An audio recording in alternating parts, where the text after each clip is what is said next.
glória a Deus. Querido, olha bem. Faça todos os dias essa oração. Ore todos os dias por esse irmão, por essa irmã, por esse querido seu. Ele é importante para você e é mais importante para o Senhor. Tudo começa na oração. Deus é um Deus que responde a nossa oração. Pega aí a palavra do Senhor, lá no livro de Eclesiastes, no capítulo 11 e o versículo 1. Hoje nós vamos fazer menção de vários textos com vocês, tá legal? Quero fazer uma ministração bem dinâmica, bem didática com você, sobre como viver bem. Quantos de vocês querem viver bem? Levanta a mão assim, quem quer viver bem? Amém. Glória a Deus. Além de bonito, Deus quer que você viva bem. Então, se tem uma coisa que Deus quer, é abençoar você. E a gente precisa mudar a nossa mentalidade nisso, porque às vezes a gente não entende isso. Veja, o que a Lara disse aqui, talvez é a realidade sua, talvez a minha realidade. A Lara disse aqui que ela jamais imaginou que ela pudesse comprar um carro novo. Ela achava que eu podia comprar, que o Vitor podia comprar, que o Vitor também podia comprar, que o Juninho podia comprar um carro novo. Falando nisso, está vindo um carro novo para você em nome de Jesus. Então, ela acreditava que todo mundo tinha condição de comprar um, mas ela não. Se ela olhasse para ela mesma, ou para ele mesmo, Ezinho, eles diziam assim: isso para mim é impossível, porque eu não tenho condição, eu não consigo. Veja, alguém com uma mentalidade assim, só Deus para mudar. Porque a Bíblia fala assim: como você se imagina, assim você é. Então, se você começa a trazer algum pensamento sobre você, que é um pensamento que você não consegue uma coisa, esse é o nível da sua fé. A fé não é desgraça. E a gente precisa entender que Deus quer que eu e você tenhamos uma transformação de mente. Porque se a nossa mente mudar, os nossos olhos mudam, as nossas ações mudam. E aquilo que Deus nos dá de uma visão, se a gente crer, assim se realiza. Então, querido, eu queria que você ficasse bem atento hoje, porque hoje eu quero fazer de uma forma muito prática.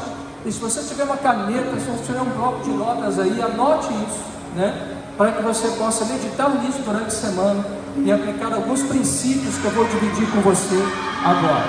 Amém? Está vendo? Por isso que a gente precisa da porta de vida, porque vai poder dar aos nossos queridos, né, a sua individualidade, a nós também, né? Então, que Deus toque em você, que você possa ofertar essa porta, essa daqui, o sol, e amém, glória a Deus, aleluia. Achou aí? Atire o seu pão sobre as águas, e depois de muitos dias, tornará a encontrá-lo. Lança o teu pão sobre as águas. Fala com seu irmão assim: lança os teus pães sobre as águas. E depois de muitos dias, você vai encontrá-lo. Afirma isso para a pessoa: você vai encontrar esse pão lançado nas águas. Vamos entender o contexto. Pão sobre as águas é a tradução do hebraico que fala lechem. E essa palavra lechem, ela tanto significa pão, como também ela significa semente. Então a gente também pode fazer a leitura do texto assim: lance a sua semente sobre as águas. O fato é que, para a gente entender o contexto da palavra, a gente precisa entender algo, que, por exemplo, o pão é feito de onde? Do trigo. Então, para poder ter trigo, eu tenho que fazer o quê? Eu tenho que plantar uma semente. Então, pensa agora no contexto do plantador de trigo. Ele planta lá a semente, ele colhe o trigo, e na hora que ele vai colher o trigo, ele vai sacar agora a sua colheita. Os grãos estão numa sacola grande, guardada nessa taça. E agora, com isso, ele vai pegar daquela semente e vai moer aquilo ali, vai fazer farinha. E quando vai fazer farinha, da farinha vai fazer o pão. Então veja bem, então ele semeou, ele colheu, ele reservou, e diariamente, para sua alimentação, ele vai no saco, pega a semente, moe a semente, tritura a semente, faz o pão e outras coisas mais, e come disso. Ok? Esse é o contexto. Agora eu quero que você pense num ambiente de seca. Não tem chuva, a estação da chuva cessou. E vocês sabem que para que as coisas deem, nem o seu fruto, é necessária a chuva. Nós passamos por um tempo de seca, graças a Deus está chovendo. E nós vimos que o tempo de seca fazia com que o gado no pasto começou a perder o seu valor, porque ele começou a emagrecer, não tinha comida para engordar, para ter engorda. A safra, quando não tem a chuva, ela vai ser comprometida e eu e você vão pagar mais caro no tomate, vão pagar mais caro nos legumes. Por quê? Porque a seca está trazendo uma escassez, está trazendo falta e vai aumentar no seu bolso. Agora você imagina numa geração ou num tempo, num contexto, porque está demorando demais para chover. Então, o que acontece? Aquele homem de família, aquela mulher de família, ele está indo lá na saca, tirando a semente, moendo, fazendo farinha, e está lá, e a chuva não vem, mas ela recorre em todo momento, ela está recorrendo à produção, até que chega um tempo, que pode ser que aconteça que o pai de família diga assim: olha, a semente está acabando, nós vamos agora só nos alimentarmos uma vez por dia. Perdura a seca, e talvez aquele pai de família vai dizer agora: olha, nós precisamos agora segurar um pouco mais, porque nós só vamos comer um dia sim, um dia não. O que o pai está dizendo? O pai está dizendo o seguinte: porque eu não posso comer a semente, porque se eu comer a semente, eu estou comprometendo o quê? O meu plantio. E se estiver comprometendo o seu plantio, o que vai ter? Não vai ter colheita. Então significa que a escassez de agora não é apenas uma escassez de momento, mas ela pode ser uma escassez que perdure por anos. Então ele tem agora a urgência que ele precisa comer, mas ele tem uma outra necessidade, ele precisa guardar semente, ele não pode comer toda a semente. Este homem e essa mulher, o que eles têm que fazer? Eu acredito que eles são crentes, então eles vão dobrar o joelho e vão orar a Deus. E vão pedir a Deus para que Ele possa mandar as águas. Então vamos dizer que este é o ciclo da escassez. Olha para o seu irmão e fala assim: o ciclo da escassez. Esse ciclo da escassez, ele pode ter chegado para você, ou ele já pode ter chegado a mim há um tempo, ou ele pode voltar para mim em outro tempo. Se nós olharmos a vida e pensarmos a vida como ciclos dos quais nós vamos vivendo, você vai saber fazer exatamente uma dimensão e falar assim: cara, há 2 anos atrás eu estava no ciclo da escassez, ou eu estou vivendo a escassez, ou será que eu vou viver a escassez? O fato é que dias difíceis eles acontecem para todo mundo, sendo ele crente ou ele não sendo crente. Esse dia vem, mas aqui tem algumas chaves poderosas para eu e você vivermos bem. Então o que acontece? Vem a chuva, chegou a estação da chuva, fala assim: pode ser que ela demore, olha comigo, pode ser que ela demore, mas a chuva vem, ela sempre vem. Fala isso com convicção, olha para a pessoa e fala assim: pode ser que a chuva demore, mas ela sempre vem. E a chuva quem dá é Deus. Essa chuva em questão é chamada como a chuva temporânea, que chega na estação do deserto e ela vem, ela encharca todo o deserto, e ao encharcar todo o deserto, ele vai fazer as poças d'água no meio do deserto. É então que esse homem de família, aquela mulher de família, ele pega a semente e lança sobre as poças d'água, para que aquela semente então possa começar a dar o quê? Fruto, e ele possa então ter plantio e garantir a sua colheita. Então olha o que ele está dizendo: lance a sua semente sobre as águas. Agora eu acho uma coisa incrível, porque as águas quem dá é Deus, ela vem de Deus. Eu e você, as lições que nós podemos aprender aqui é a primeira: você precisa jogar o seu pão sobre as águas. Existem outras interpretações que estão falando dentro de um contexto da marinha, da marinha mercantil, dos exércitos. É como se Salomão falasse o seguinte: olha, eu tenho que pegar os meus tesouros, fazer negócios com várias pessoas, com vários povos, eu não posso ficar concentrado numa só. Também é uma orientação para investimento. Talvez ele vai dizer assim para você: olha, você não pode investir o seu dinheiro somente em uma fonte, investe em outras, reparta com outras, para que se você não ganhar de um lado, você ganhe de outro. Também é uma instrução interessante, mas não é sobre isso que eu quero falar com você. Mas eu quero trazer esse entendimento, porque jogar o pão sobre as águas significa que a vida apresenta uma oportunidade para você. Fala comigo assim: oportunidade. A oportunidade na escassez. Fala para o seu irmão assim: há oportunidade na escassez. Há oportunidade na escassez. Então ele quer dizer para mim e para você o seguinte: a vida apresenta para você oportunidade, você não pode perder a sua oportunidade. Você tem que estar atento na sua oportunidade. Você precisa ter ânimo e precisa ter coragem. Porque Salomão está dizendo aqui para nós o seguinte: fala assim, não é um ambiente desfavorável, é um ambiente favorável. Ele está dizendo, não é um ambiente de desânimo, é um ambiente de ânimo. Você não pode desanimar. Porque se você desanimar, você não vai semear. E se você não semear, você não vai ter plantio. E se você não tiver plantio, você não tem um futuro glorioso diante de você. Então esse texto, ele fala para mim o seguinte: tenha ânimo, seja corajoso, não cruze os seus braços, trabalhe. É como o homem do campo. O homem do campo, todo dia ele está no campo, todo dia ele está semeando. Ele não sabe a respeito do tempo, ele torce para que o tempo cumpra os seus ciclos, mas independentemente se está chovendo ou se está fazendo sol, ele está semeando. Ele precisa, ele acorda pela manhã, ele semeia, ele vai o campo, ele vai semear, ele vai cuidar, e quando chega a noite, ele vai descansar. Então olha para o seu irmão e fala assim: tenha ânimo, irmão. Não desanime. Agora fala com ele assim, bem profeticamente, fala assim: trabalhe. Você precisa trabalhar. A outra lição que nós temos é que a vida é incerta e grande parte dela não está sob o nosso controle.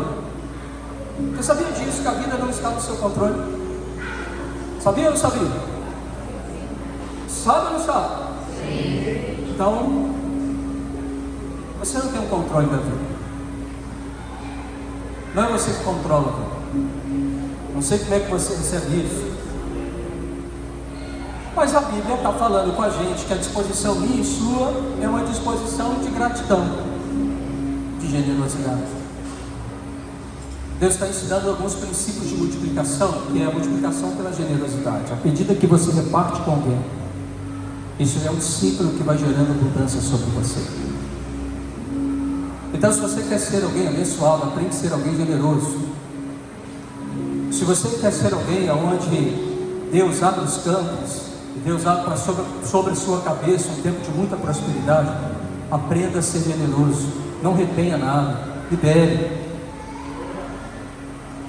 Quando a gente acumula na mentalidade, não, veja se não é isso. Talvez eu vou falar para algumas pessoas aqui agora. Pessoas que passaram na infância muita falta das coisas. Talvez eu esteja falando para uma ou duas pessoas aqui agora. Pense na sua infância. Você não tinha o que comer, não tinha onde deitar na sua cabeça, e você fez uma promessa para você. Você disse que quando você tivesse a sua família, você ia ser diferente do como seu pai e sua mãe foi para você, que você ia vencer na vida e filho seu não ia passar fome. Talvez você conseguiu isso, mas provavelmente você pode ter criado um hábito de reter tudo. Por que você retém? Porque você tem medo de faltar para você, e você não quer voltar mais na experiência desagradável da sua vida e da sua falta. Esse pensamento não é bíblico. Esse pensamento vai contrário à sua vida de prosperidade.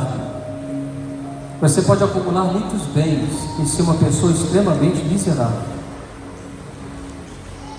Mas se você aprender o princípio da generosidade, é o que garante a mim e a você, porque isso é a cultura do céu, um fluxo de prosperidade e abundância sobre a gente. Então, o primeiro princípio que eu quero que você guarde agora no seu coração, se você quiser anotar, o primeiro princípio para viver bem é: faça sempre o bem.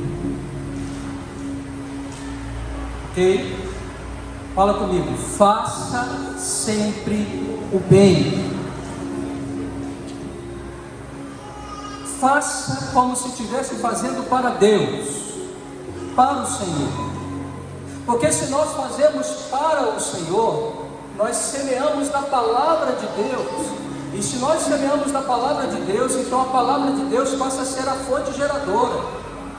Então, se ela é a fonte geradora da minha vida, então é fato que a provisão virá, que a recompensa chegará, porque eu estou fazendo no Senhor, e tudo que eu faço no Senhor não é em vão. Deixa eu contar para vocês algo. Essa dinâmica toda nossa, que nós entendemos que cristianismo é relacionamento, nós entendemos que ser cristão não é apenas acessar um templo cristão aos domingos ou alguns dias de semana, mas ser cristão é uma pessoa com princípio, com valores, que ama a vida e que ama se relacionar com Deus e relacionar com o próximo. Nós acreditamos nisso.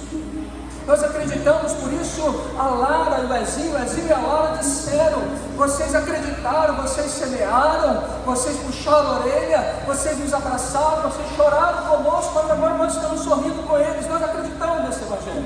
Amém. O Evangelho do relacionamento. E às vezes acontece, muitas das vezes, que a gente investe numa pessoa, e aquela pessoa que nós investimos, lógico, se eu estou investindo em alguém, eu tenho expectativa sobre esse alguém. Eu tenho expectativa quando eu dou um conselho para um casal, e eles estão falando assim: poxa, nós estamos em dificuldade no nosso relacionamento. Esses dias me procurou um casal, eles estão com dificuldade no relacionamento, eles não são dessa igreja. E eles vieram e falaram assim: não, nós estamos até pensando em frequentar a Vida Church. Eu falei assim: cara aí, eu não estou te atendendo porque eu quero que você vá para a vida. Sim, para a vida de Cristo. Mas eu não estou te atendendo porque eu quero que você vá congregar na minha igreja, que você torne-se membro na minha igreja. Eu não vou te atender porque eu vou te cobrar algum dinheiro monetário. A minha simples alegria em parar um tempo, te ouvir e te aconselhar, é para que o seu casamento dê certo. E se o seu casamento der certo, essa é a paga. Esse é meu prazer, esse é o fruto do meu trabalho, essa é a minha recompensa, porque eu faço no Senhor. Eu não estou fazendo porque eu estou atendendo um ou outro, porque agora ele tem que se tornar membro daqui. Aí ele parou, arregalou o ombro e disse assim: é sério, pastor? Eu falei: sim, é sério.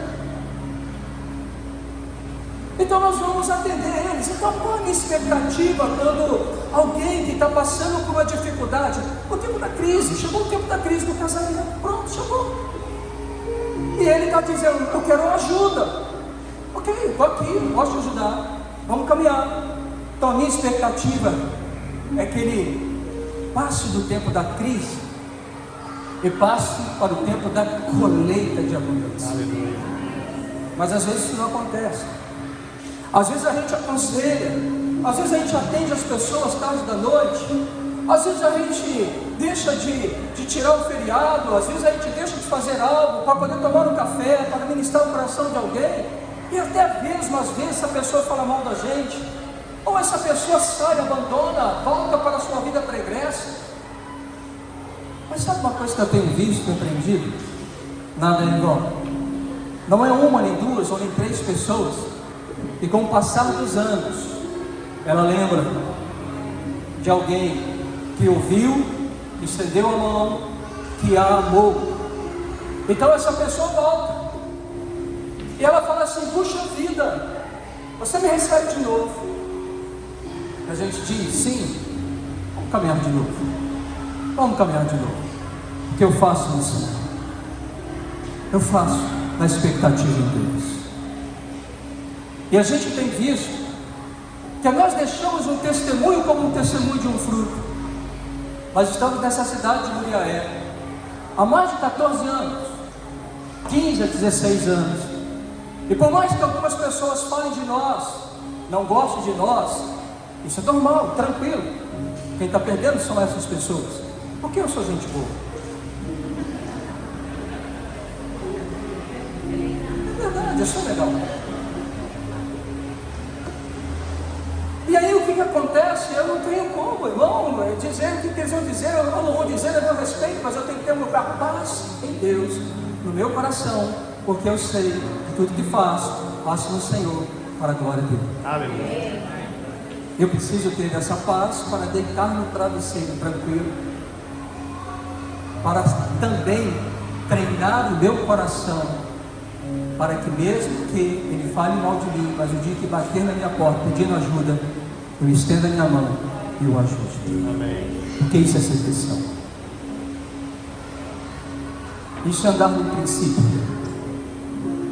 Isso é se parecer com Jesus. E a gente precisa aprender a entrar nesse lugar. Não é fácil, mas é possível. Nós vamos entender como a gente entra nisso. E aí eu tenho visto muitas das vezes, de repente, alguém numa calorosa discussão me defende, sem eu ter dado R$50 para ele, sem eu ter pedido, mas a Bíblia fala que os filhos defendem seus pais à porta. E eles levantam e dizem assim: olha, eu já não estou lá na vida há um tempo, mas eu conheço eles. Daí você fala assim: ó, não foi em vão, nada é em vão quando semeamos no Senhor. Você entende isso? Olha para o seu irmão e fala assim: nada é em vão quando semeamos no Senhor. Tem pessoas que às vezes assumiram a liderança de uma célula, investiram em algumas pessoas, desanimaram com as pessoas, estão acreditando que cachorro é mais fiel do que a gente. Estão acreditando que é muito mais fácil cuidar de cachorro do que cuidar de gente. Tem gente que deixou de cuidar bem de gente para cuidar bem de cachorro. Tem gente que brinca com cachorro e não brinca com filho. Esse evangelho está distorcido. As pessoas vão ao trabalho, sim, não. Mas Deus ama a vida. Deus ama pessoas. Agora, diga para mim com toda a verdade: você dá trabalho ou não dá? Você acha que você é essa Coca-Cola toda? Não, pastor, você acabou de falar que eu sou lindão. Você é lindão, mas você é bicho complicado. Quem concorda comigo que a gente é complicado, levanta a mão. Você tem aquele dia, eu tenho alguns dias assim, são poucos na minha vida, mas tem aquele dia que nenhum me aguenta.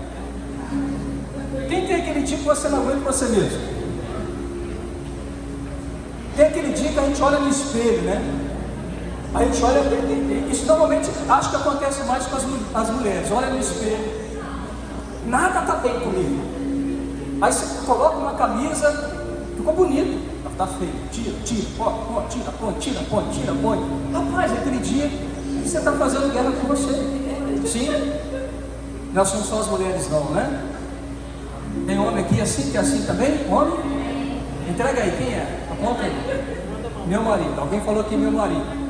Amém. Cabelo. Você falou do seu marido, olha dentro do cabelo dele. Cabelo. Não está bem? Não é verdade?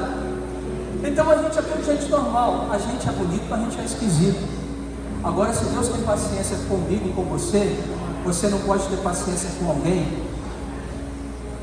Olha para alguém e fala assim: vamos lá,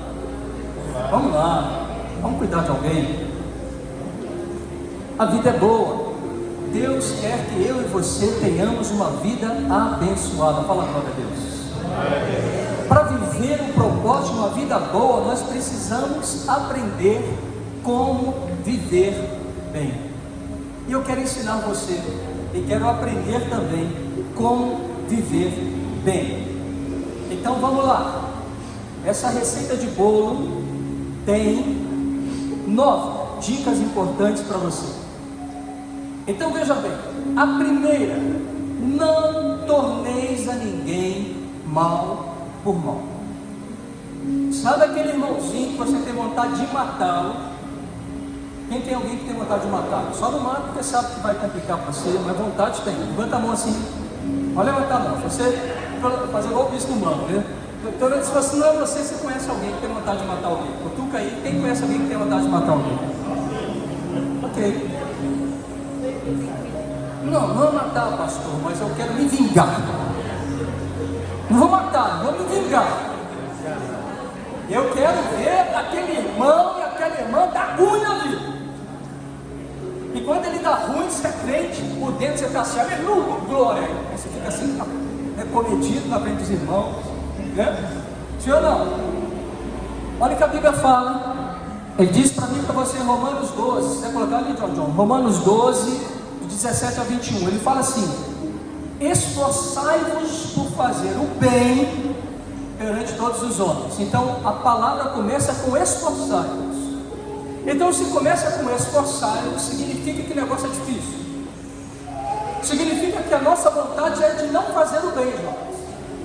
Então a palavra está falando assim: Jonas, esforça para fazer o bem. Então ela vai demandar, o bem demanda de mim, de você, o esforço.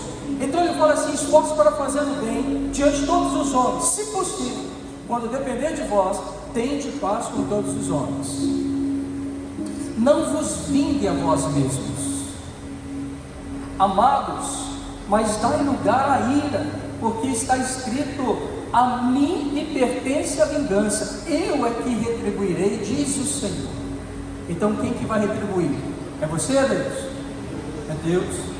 Ele vai pegar a sua causa. Agora olha que legal. Pelo contrário, se teu inimigo tiver fome, o que você tem que fazer? Fala a verdade. Se ele tiver fome, qual a sua vontade de fazer? Morre, desgraçado. Mas a Bíblia está falando: se ele tiver fome, dá ele de comer. Se tiver sede, dá ele de beber. Olha que interessante. Fazendo isso, amontoarás brasas vivas sobre a cabeça dele, e não te deixe vencer do mal, mas vence o mal com o bem. Meu irmão, você quer ver o capeta ficar encapetado? Faça o bem. Então se alguém está lá com um cramulhão, aquele espírito do cão, atasalando a sua vida, e você começa a receber ele com bondade e misericórdia, em determinado momento ele vai parar, vai olhar para você e vai falar assim: por que você faz isso comigo? Eu não gosto de você. Você sabe que eu quero prejudicar a sua vida. Pode ser, eu conheço o caso de alguém chegar e falar assim: pare de fazer isso, pelo amor de Deus, porque tem brasas sobre a cabeça do seu inimigo. Então, quer viver uma vida boa? Quem quer viver uma vida boa? Escreve aí: faça o bem sempre. Segundo ponto: quem semeia, olha o que a Bíblia está dizendo, que interessante, Tiago 3,16: quem semeia confusão, discórdia, amargura e ódio, também vai colher. Tem uma colheita aqui. Então Tiago 3,16 fala: porque onde há inveja e ambição egoísta, aí há confusão e toda espécie de males. Ao outro texto, Romanos 16: recomendo, irmãos, que tomem cuidado com aqueles que causam divisões e põem obstáculos ao ensino que vocês têm recebido. Afaste-se deles. Outro texto, Hebreus 12:15 diz: cuidem que ninguém se exclua da graça de Deus, que nenhuma raiz de amargura brote e cause perturbação, contaminando muitos. Vamos pensar, qual é a semente? Qual é a semente do texto de Hebreus 12:15, que fala: cuide-se que ninguém exclua da graça de Deus, que nenhuma raiz de amargura brote. Qual é o nome dessa semente? Amargura. Amargura é uma semente. Pessoas amarguradas, elas não conseguem viver debaixo de uma graça de Deus, elas estão se excluindo da graça, porque as pessoas amarguradas, elas não estão felizes com elas mesmas, não estão felizes com o próximo, tudo está ruim para ela. E pessoas amarguradas, elas têm o potencial de contaminar outras pessoas e contaminar todo o ambiente. Pessoas amarguradas são pessoas que têm um alto poder de destruição. Então deixa eu dizer uma coisa para você. Talvez você está me ouvindo e falando assim: pastor, eu estou vivendo a minha crise, ok? Então eu quero que você olhe para o seu coração, que se essa crise da qual você está vivendo, será que ela não é fruto de uma semente chamada amargura que alojou no seu coração? Será que não há uma semente lançada de amargura no seu coração? Será que não tem alguma pessoa que você não perdoa? Será que não tem alguém que você não ame? Será que não tem alguém que você não tolere? Será que não tem uma pessoa que está aí no seu coração, acordando com você de dia e de noite, às madrugadas? Será que não tem alguma raiz aí dentro de você? Porque, meu irmão, se tiver essa raiz, então tem uma semente que deu um fruto gigantesco diante de você. Você está sendo uma floresta de amargura. E todo mundo que está ao seu entorno, o seu esposo, a sua esposa, o seu filho, sua filha, a sua liderança, o seu patrão, o seu amigo, está sendo contaminado com aquilo que está dentro de você. Então você pode dizer assim: ok, entendi a razão da minha crise. O que eu faço agora? O outro texto fala que onde houver inveja. Irmão, como que você é? Você celebra a conquista das pessoas? Você é invejoso, irmão? Porque se você é uma pessoa invejosa, se você é aquela pessoa que tem uma semente no seu coração que é inveja, e essa inveja no seu coração, ou no meu coração, ela vai gerar confusão, porque você quer do outro, você não está satisfeito com o que é seu, com o seu lugar. Então você passa a ser uma pessoa inquieta, você passa a ser uma pessoa que faz guerra com todo mundo. E quem é invejoso faz confusão, porque ele inventa a respeito das outras pessoas. Ele tem que depreciar algo para poder dizer que ele é melhor, o que ele tem é melhor, e que ele não precisa daquilo que ele está invejando. Então o invejoso, ele vai gerar contendas, divisões, separações. Então, você está na crise.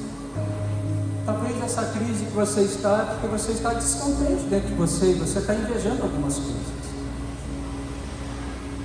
Eu me lembro comigo, eu tive, e como que a gente alivia dessas coisas? Ouvindo Deus. Quando eu vim para Muriaé, eu ouvi de Deus: eu estou te enviando para uma cidade, não para ser pastor de uma igreja, mas pastor de uma cidade. Eu ouvi de Deus isso. Tem uma palavra de Deus sobre a cidade onde eu estou para pastorear uma cidade. Eu ouvi isso de Deus há 15 anos atrás e guardo isso no meu coração, porque é essa palavra que está me norteando em todas as ações que eu tenho tomado até aqui. E chegado dessa palavra, eu já falei isso, talvez alguns de vocês já tenham me ouvido falar, eu projetei uma cena na minha mente. E a cena que eu projetei, que nós teríamos a maior igreja de Muriaé, o prefeito estaria nela, as pessoas importantes estariam nela. E de repente, chega uma pastora da cidade, boa, a pastora Rosângela, começa a pastorear a cidade. E eu falei assim: essa mulher vai pegar aquilo que é meu. E eu comecei a invejar e fazer guerra com ela, no meu coração. Quando Deus lançou luz para mim, eu fui até ela, sentei com ela, e disse isso para ela. Eu disse assim: eu deixei cair no meu coração isso. Por quê? Porque tudo nós resolvemos na transparência. Tudo que está oculto é território do diabo, mas tudo que eu joguei para a luz, então o diabo não te acusa. E aí, quando eu faço a minha primeira ação, quando eu vou até a pessoa e digo para ela: você me perdoa, e ela fala: por que eu tenho que te perdoar? Eu falei assim: você não sabe por que você tem que perdoar, mas eu deixei cair no meu coração uma inveja, e isso eu comecei a pensar isso, eu botei o podre do meu coração para fora. Agora veja, isso acabou? Não. Então eu precisei morrer todos os dias em oração, eu precisei todos os dias orar para Deus, eu falar assim: Deus, mata esse homem miserável que eu sou, mata essa peste de homem que eu sou, porque eu sei que é errado, mas eu não consigo mudar isso dentro de mim. Eu sei que eu não devo pensar, mas eu não consigo deixar de pensar. E todos os dias eu orava, buscava a Deus, até que um dia, sem eu perceber, eu vi que algo do meu coração havia sido mudado e alterado. Eu comecei a entender que eu não tenho que andar na proporção de querer ser a maior, mas eu tenho que fazer no Senhor. Se nós viemos a ser a maior, seja para o Senhor, mas não seja a ambição que norteia o meu coração, porque se um dia chegarmos nesse lugar, e creio que chegaremos, é fruto de uma ambição e não tem nada de Deus, é só carnalidade humana para a glória humana. Então, o Espírito Santo de Deus me ensina. O Espírito Santo de Deus lança luz. Fique tranquilo. Se você quer ser mudado, o maior interesse em mudar você é do próprio Pai, é do Espírito Santo. Fique tranquilo. Se você tem desejo de ser transformado, Deus quer transformar você. Como vai ser? Fica tranquilo, Ele vai te ensinar no processo. Mas está ficando ansioso à toa. Ele vai te ensinar no caminho. Ele vai lançar luz sobre as trevas do seu coração. Ele vai te colocar na parede. Ele vai te deixar nu, para que você se envergonhe, para que você se arrependa, para que você permita que a graça transformadora do Espírito Santo de Deus possa dar um jeito em você. Olha para a pessoa e fala assim: fique tranquilo. Quando você fala assim, se você deixar Ele ser Senhor, fique tranquilo que vai dar certo. Qual que é a palavra que a Érica fala mesmo? Né? Então esquece, fique tranquilo e fala assim: está tudo bem.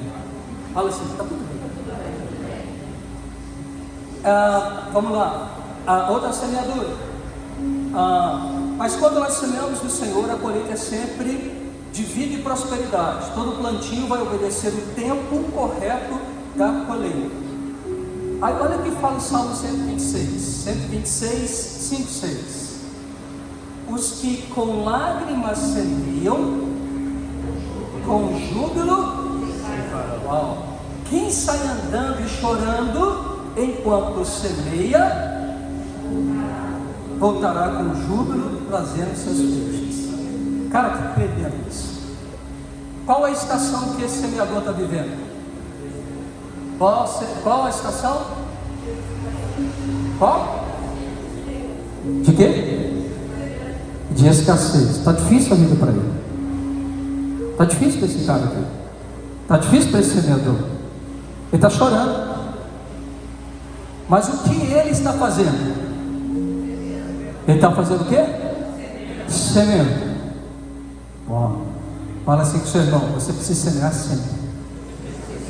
Qual é o problema meu e seu? Que quando a gente está chorando, a gente quer ser bajulado por todas as pessoas.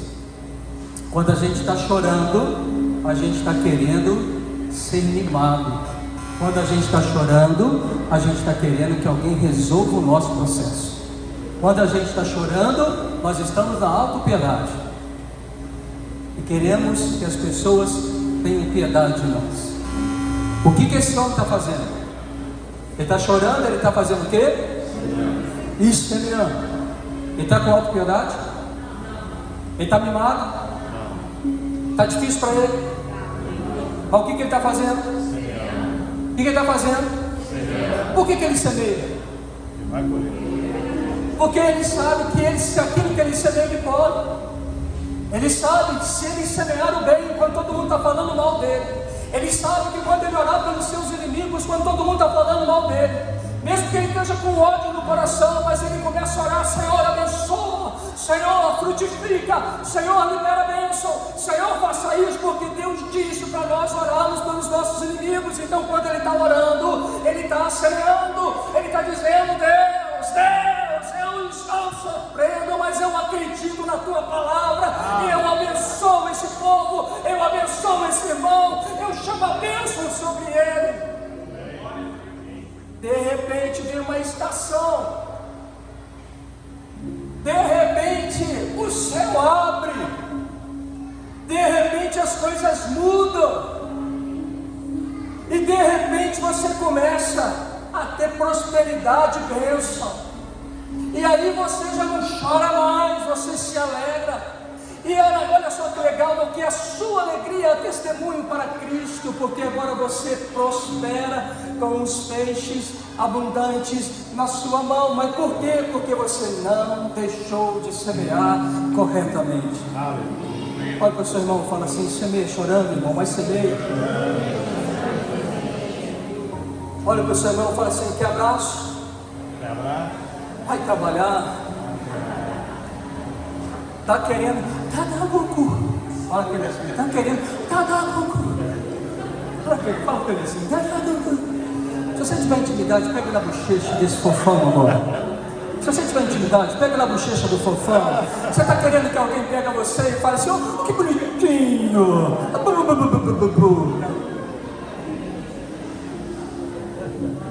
Quer mudar? Quer viver bem? Quem quer viver bem? Vai ser mesmo. Uma vez, eu fui de férias. O Onésio vai lembrar disso. Acho que o Onésio estava com a gente, Parque do Chile. Rapaz, estou lá me divertindo. Tinha uns camaradas lá, começaram a me oferecer uma coca no Parque do Chile. O Onésio foi esperto, queriam pegar o Onésio, mas o Onésio foi mau amigo. O Onésio saiu de perto e me deixou no fogo. E o camarada começou a falar na minha cabeça, falou daqui, falou dali, falou daqui, falou dali. Eu não sei o que ele falou, mexendo nos meus brilhos. Eu falei assim, vou comprar esse negócio. Sangrei com uma dívida de 3 mil reais. Aí eu podia ficar chorando. O Onésio não me abandonou. Brincadeira nessa. Você não me abandonou, estou brincando. O Onésio me abandonou. Deus não me falou. Então eu tenho uma máxima que eu tenho comigo. Eu falo comigo assim, quando eu faço meus milagres, eu falo assim, está na hora de sangrar. Sangra, mas resolve. Olha para a pessoa e fala assim, sangra, mas resolve. Vamos lá, senão não termina. Para semear, você precisa ter uma semente de fé. Fala comigo, semente da fé. Olha o que a Bíblia fala. Tudo é possível aquele que crê. O texto de Marcos 9:23, uma mulher com fluxo de sangue há 12 anos. Aí ficou sabendo que Jesus estaria na cidade. O que essa mulher falou para ela mesma? Cara, presta bem atenção nisso. Qual a cena que a mulher viu? Vamos lá, para te ajudar melhor. Qual a cena que a mulher estava vendo diante dela durante 12 anos? O quê? Uma enfermidade. Ela viu uma enfermidade durante 12 anos. O que mais ela via por causa da enfermidade? Ninguém se aproximava dela. Essa mulher está solitária. A crise dessa mulher está durando 12 anos. Ela ouviu falar de Jesus. Fala comigo assim, ela ouviu falar de Jesus. É por isso que Romanos diz que a fé vem pelo ouvir e ouvir a palavra sobre Cristo. Então ela ouviu falar sobre Cristo. E ela soube que Jesus estava na sua cidade. Qual foi a cena que a mulher viu agora? Possibilidade ou ela viu a cura? Ela viu a certeza de ser curada. E como ela viu que isso ia acontecer? Ela ia ter que vencer uma multidão, ia ter que resvalar a sua mão no manto da roupa de Jesus, e ela seria curada. Veja, então ela viu. O que ela viu? A sua cura. E o que ela fez? Ela se moveu. Então ela foi até Jesus.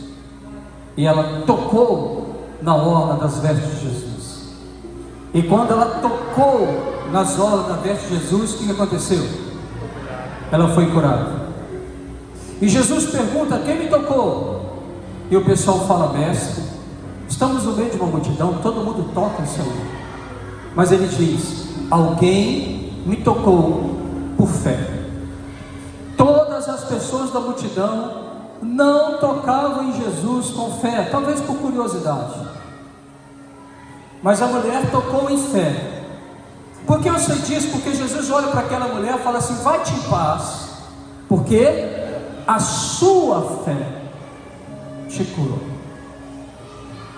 Então, a primeira questão que a gente precisa ter, veja, Lara e Azinho, nós não acreditamos acreditávamos que poderíamos comprar um carro novo. O que ela estava vendo? A vida dela toda vivendo de favor de alguém para dar a eles um carrinho para eles poderem andar. Dadá, bubu, bubu, bibibi. Vocês merecem andar no bibi, então dá um carrinho para eles andar. Até que Deus começa a fazer uma revolução. E Deus começa a trazer ela na visão, porque ela acorda de manhã e diz: eu vou lá pegar meu carro. O que ela viu? O carro. O que ela fez? Andou. E quando ela chegou lá, ela rodeou. E quando ela rodeava, ela dizia: que Deus abençoe aqui, que Deus abençoe colar, que Deus abençoe de cá. E de repente vem alguém e diz: o que vocês estão procurando? Alguém pegou nosso carro. Ela não tem dinheiro. Alguém assim fala: um bocadinho. Se tiver fé do tamanho de um grão de mostarda, já serve. Aí eles chegam lá, e de repente a cena do improvável que eles carregaram durante anos e anos da vida dele, porque eles ouviram a palavra e creram nela, mudou o cenário. Então agora ela pode dizer: eu tudo posso daquele que me fortalece. Que ela viu. Nós precisamos passar por uma programação neural. Você só vai ver se você ler. Você só vai ler, você só vai ver se você ouvir a palavra. Não adianta você falar para mim que você é uma pessoa de fé, mas se você não conhece a palavra do Deus que você diz que você acredita nele. Porque a Bíblia afirma que a fé vem pelo ouvir e ouvir a palavra, a pregação sobre Cristo. Então, se você passar muito tempo no TikTok, se você passar muito tempo eu gosto japonês, as novelinhas, nos doramas, se você passar muito tempo no Instagram, se você passar muito tempo em ambientes tóxicos, você vai acreditar conforme tudo aquilo que você está ouvindo, porque você está ouvindo muita coisa, está gerando algum tipo de fé no seu coração. Mas eu estou em crise. E vai piorar, vai piorar. Olha para o seu irmão, você vai piorar. Porque você só escuta pessoas que te jogam para baixo. Porque você só escuta descrente. Porque você só escuta que não é possível. Você só escuta que você não consegue. Você só escuta em pessoas que não acreditam em você. Sabe quando é que você vai mudar? Quando Deus te der misericórdia e mandar um profeta, te trazer um sonho de noite, te falar de uma certa forma, para tirar as escamas dos teus olhos, os tampões dos teus ouvidos, para que você escute uma palavra e acredite na palavra. E quando você começar a acreditar na palavra, Satanás vai tentar tirar de você um cenário que Deus colocou dentro de você. Porque as dificuldades vêm sim, meu irmão, as lutas vêm sim, meu querido e minha querida, mas quando as lutas vêm, as dificuldades vêm, eu tenho uma palavra. E se eu tenho uma palavra, eu tenho fé. E se eu tenho fé, eu vou pisar sobre as águas, porque Ele disse que eu vou pisar. Então eu vou pisar sobre as águas. Então eu não tenho que esperar um cenário favorável das coisas, as coisas acontecendo. Eu tenho que me mover no ambiente da desgraça, trazendo o ambiente da fé, e que eu vou na força do Senhor, porque Ele disse, e eu vou conquistar. Não é pensamento positivo. Não é um pensamento positivo de mente, é um pensamento de quem acredita no que Deus disse. Ponto. Você entende isso? Então, se você não ouvir sobre Cristo, como você vai crer? Nós temos uma urgência nesse tempo. Jesus está batendo a porta, Ele está para voltar brevemente. A Bíblia diz que nos dias que Jesus voltará, as pessoas vão estar vivendo a sua vida, se dando casamento, se divertindo, vivendo despreocupadamente, e de repente ele surge. Se a gente olha para isso, para a nossa geração, é a geração que a gente vive hoje. Me parece que depois do Covid, o que o Covid gerou na sensação humana, buscar Deus, orar a Deus, ler a palavra, ser salvo do inferno, passou o Covid, e o mundo quer só divertimento. Afinal de contas, tem que aproveitar a vida. Sim, você tem que aproveitar a vida. A vida é um presente de Deus para você. Mas você precisa temer o Senhor. Você precisa acreditar em Deus. Você precisa de ter uma cena que surgiu no seu coração porque Deus disse algo. Quem concorda comigo? Fala a glória a Deus. Outra semente. Semente do sacrifício. Isaías 53:11 diz: Ele verá o fruto do seu penoso trabalho, de sua alma, e ficará satisfeito. Hebreus 13:15-16 diz: por meio de Jesus, portanto, ofereçamos continuadamente a Deus um sacrifício de louvor, que é o fruto de lábios que confessam o seu nome. Não esqueçam de fazer o bem e de repartir com os outros que vocês têm, pois de tais sacrifícios Deus se agrada. Qual é o ambiente desse adorador? Qual é o ambiente desse adorador que eu li? É o quê? Próspero? Não. O ambiente desse cara aqui não é legal, não. Porque sacrifício de louvor é justamente quando não tem nada favorável. Sacrifício de louvor é quando você tem todos os motivos para murmurar, como a esposa de Jó, a esposa de Jó. Amaldiçoa esse Deus e morre. E Jó não fez isso. Jó, ele fala assim: acaso eu recebo o bem de Deus, eu receberei o mal?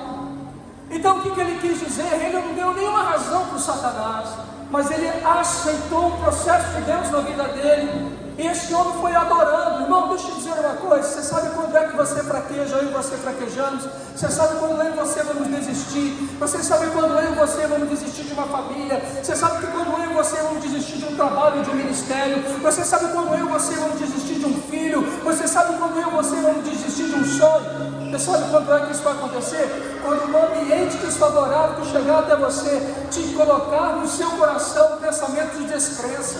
E o pensamento de descrença é fácil de você encontrá-lo, porque quem é descrente murmura, quem é descrente reclama, quem é descrente, meu irmão, minha irmã, ele só sabe murmurar da vida. Eu estava ouvindo alguém, não me lembro quem, mas ele estava falando dos adoradores. Ele dizia o seguinte: daquele irmão que adora na igreja, ele passa o dia inteiro reclamando a desgraça do meu marido, a desgraça do meu filho, a desgraça do meu patrão, a desgraça disso, daquilo, a desgraça da vida. E quando ele chega para o altar, ele começa a dizer: Deus, o Senhor é bom. Ela é hipócrita, porque os lábios dele são lábios de pessoas murmurosas. Aqui ele faz cena. A adoração é uma continuidade da sua casa. Então significa que quando as coisas estão difíceis para mim, meu irmão, dobra o seu joelho e adora. Mas pastor, dobra o teu joelho e adora. Mas pastor, dobra o seu joelho e adora. Começa a orar em língua, e de repente o fogo de Deus desce. Você tem uma visão, abre assim, uma janela celestial. Vem uma palavra no teu coração, uma torrente de uma água cristalina que te acalma, que sacia a tua sede, e você começa a pular, você começa a glorificar, você começa, irmão, a olhar para você e falar assim: está ficando doido, irmão, eu quero ficar doidão assim, eu quero ficar maluco assim, porque eu não quero prestar os meus lábios para murmuração, eu não quero prestar os meus lábios para reclamar da vida, porque Deus quer que eu viva uma vida boa. Então, se eu não acredito nisso, que Deus quer que eu viva uma vida boa, passe a adotar a semente do louvor, do sacrifício do louvor. Sacrifique a sua vida, coloque a sua vida no altar e deixa Deus mudar o ambiente. Fala com o seu irmão assim: deixa Deus mudar o ambiente. Vocês aguentam mais 3 sementes? Você quer que eu pare aqui? Posso ir? 3 sementes? Posso? Quem é favorável assim, levanta a mão, você pode ir. Amém? A culpa é do Mário, tá? E deixa eu. A outra semente, semente do arrependimento. A palavra do Senhor fala o seguinte: produzir, pois, frutos dignos de arrependimento. Sabe o que às vezes a gente dá para Deus? um choro ardido. Quando nós choramos por arrependimento, quando nós arrependemos, nós produzimos um fruto. Esse fruto é uma vida nova, transformada, uma separação total do pecado, uma mente transformada, um coração mudado, uma visão nova, um sentir novo. Eu me lembro a Érica Condé, quando nos momentos das grandes crises dela, a gente no carro, voltando de uma conferência que a gente foi fazer em uma dessas cidades do Brasil, e ela falava comigo assim, eu não sei se você vai lembrar disso, mas a Érica falava comigo assim: pastor, o mundo para mim antes era tudo cinza. E ela começou a rir dentro do carro, que ela falou comigo assim: o mundo para mim hoje tem cores. Você lembra? E ela começou a rir e chorar ao mesmo tempo. E eu falei assim: rapaz, Deus só me dá gente doida para andar comigo. Tem cores nesse mundo. Tem algo bom para você. Fala isso para alguém, fala assim: tem algo bom para você. Você precisa acreditar nisso, irmão. Como eu faço para acessar? Arrependa do seu pecado. Arrependa do homem miserável, da mulher miserável que você é. Entrega a sua alma para Jesus. Como é que eu sei que a pessoa arrependeu? Ela não volta mais para o vômito. Ela não volta mais a praticar quem ela era, porque o arrependimento te faz ser uma nova pessoa. E essa nova pessoa não tem como voltar a ser a antiga. Vamos lá. As últimas sementes. A semeadura da fidelidade. Provérbios 3, 9 e 10 fala: honra o Senhor com todos os seus recursos e com os primeiros frutos de todas as suas plantações. Os teus celeiros ficarão plenamente cheios e os teus barris transbordarão de vinho. Irmão, você tem uma semente que ativa provisão, é fidelidade. Fidelidade é honrar Deus, é colocar Deus em primeiro. Deixa eu dizer uma coisa, sabe por quê? Eu já estive sentado onde você está, eu já tive o pensamento que talvez você tenha. Eu dizia o seguinte: naquela igreja, o pastor lá só sabe falar de dinheiro. Aquela igreja eu não volto mais, porque é uma petição de dinheiro dela. Eu já sentei aí, eu já falei isso, eu pensava assim. Mas quando eu comecei a ter um entendimento, eu compreendi que existe dois senhores que a gente pode servir: a Deus ou Mamon. Eu escolhi servir a Deus. Eu escolhi santificar tudo. Eu escolhi obedecer o que Deus fala a respeito da fidelidade dos dízimos, a respeito da fidelidade das primícias e a respeito da generosidade. Eu não olhei para o quanto que vai sair do que eu tenho, mas eu olhei para a obediência da fidelidade e fui surpreendido que Deus não mente, o que Ele diz é verdade. Última semente, para a gente ir embora lanchar. A semeadura da paciência.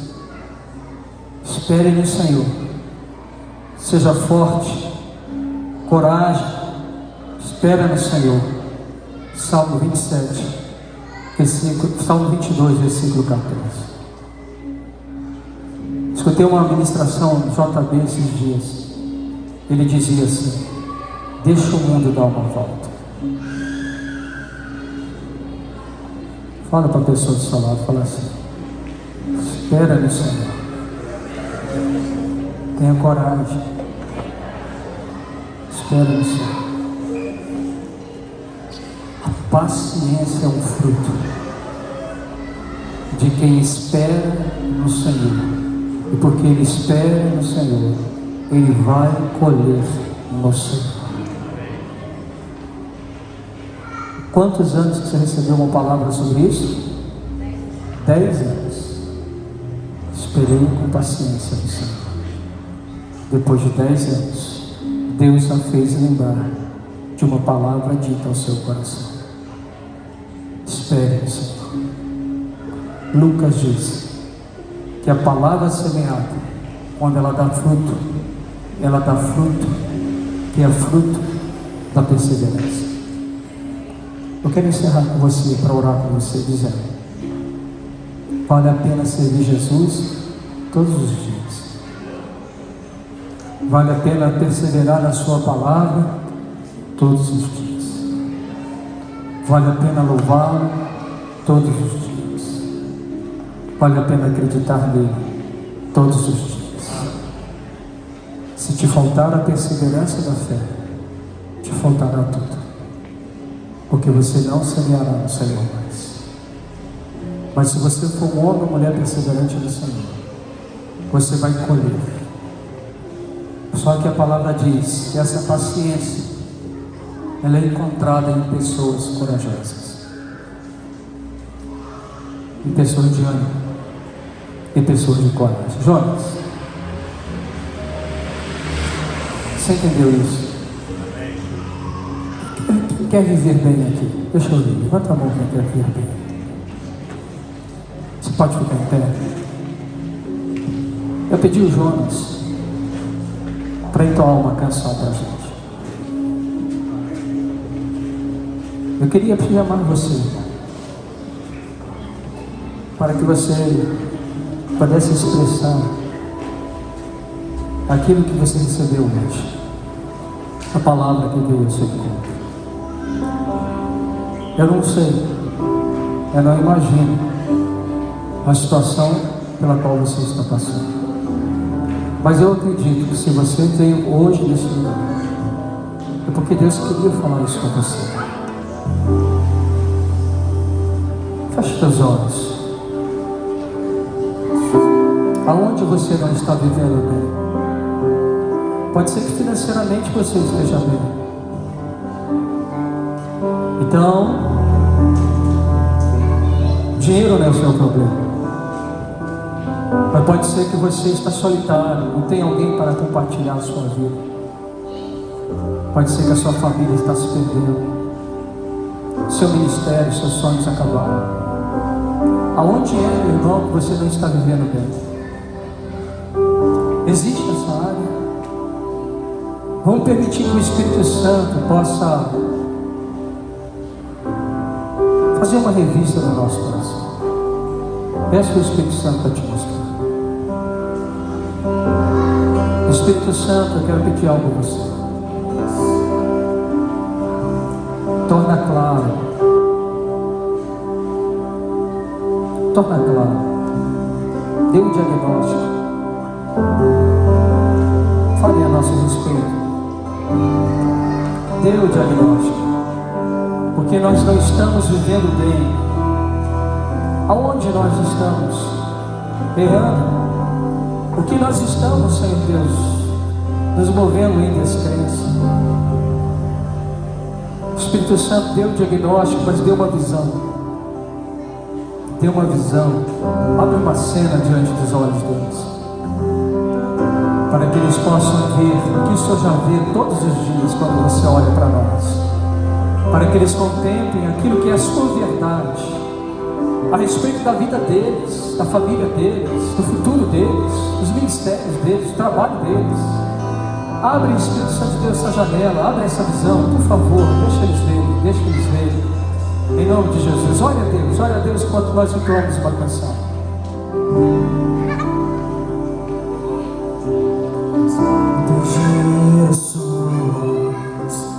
Rendidas em louvor, cantando ao Cordeiro uma canção. Os que em ti se foram e os que hão de crer, cantando ao Cordeiro uma canção.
convidar você, sente a necessidade de vir para o altar, vem rapidinho aqui, nós queremos orar com e por você. Vem aqui rapidinho, quero chamar os intercessores para me ajudar.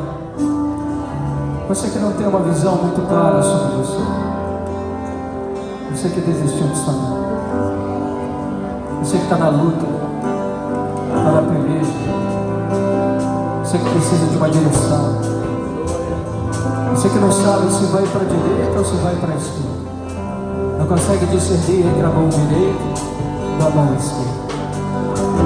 Você que tem uma crise no seu coração, você que quer hoje dizer para Deus e dizer: Pai, eu preciso de uma visão, eu preciso ser restaurado. O que você quer de mim?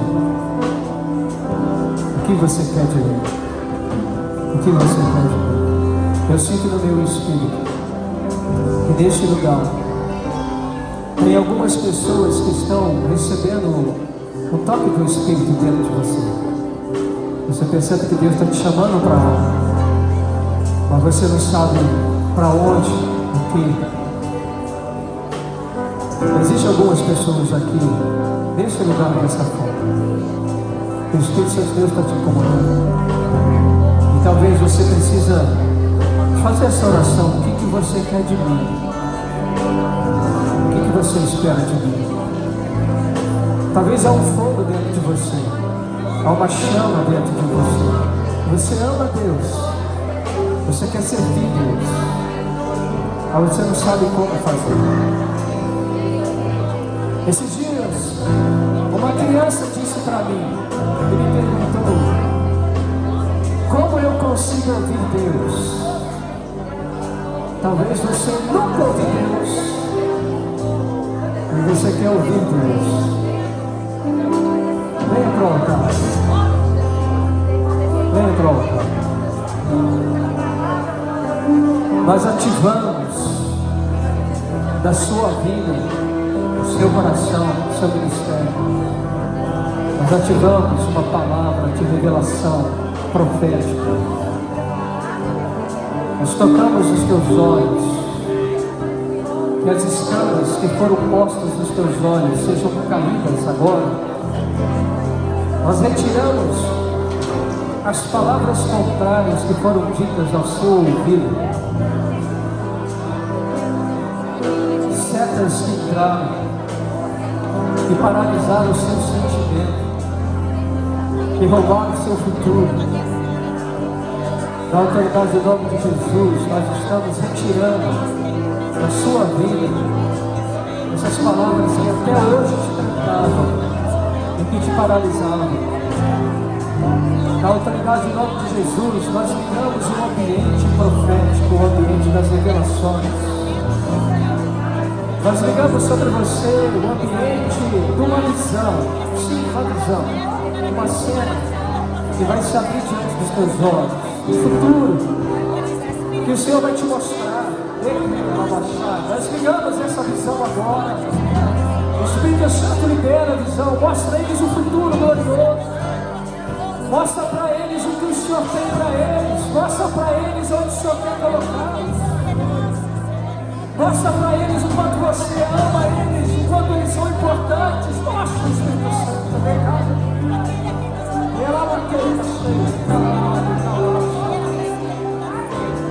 Nós desligamos esse ambiente de desesperança que se alojou no seu casamento, que se alojou no seu relacionamento com seus filhos. Nós retiramos essa palavra do inferno e nós fazemos que sejam queimadas pelo fogo santo. Todo esse fruto maligno que causou uma raiz de amargura,